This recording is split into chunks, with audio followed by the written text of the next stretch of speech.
Hi అందరికి. మధ్యాహ్నం అత్తమ్మ వేరే ఊరికి వెళ్ళినారు. మధ్యలో ఒక దగ్గర ఆగి ఫ్రూట్స్ తీసుకొని ఫోన్ పడేసుకొని అట్లనే వెళ్ళిపోయారు. క్యాజువల్ గా మా ఆయన అత్తమ్మ ఫోన్ కి కాల్ చేసినప్పుడు వాళ్ళు లిఫ్ట్ చేసి జరిగిందంతా చెప్పి మా ఆయనకి ఫోన్ రిటర్న్ చేశారు. అత్తమ్మ ఫోన్ ఓడగొట్టుకుంది కదా, వచ్చిన తర్వాత రియాక్షన్ ఎట్లుంటుందో చూద్దాం.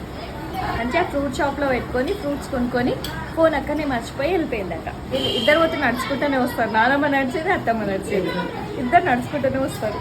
ఇప్పుడు మార్కెట్ లో కూడా అట్లయిందమ్మా. ఆ కూరగాయలు కొన్నా అక్కడ పక్కన పెట్టినా కథ మళ్ళీ ఫోన్ మర్చిపోయినా సరే భయమైంది, మస్తు భయమైంది నాకైతే. మామయ్య తీసుకున్న ఫోన్ నేను వాడుకుంటున్నా. ఏడ మర్చిపోయాను తిరుపతమ్మ లేదా సంధ్య అందులో కనపడిపోయింది. ఏ తిరుపతమ్మ మనకు తెలిసినామనే కానీ నేను ఎక్కడ పోయినాక చూసుకున్నా అంటే అక్కడికి పోయినాక చూసుకున్నా. అస్సలు మనసులో పట్టలేదు నాకు.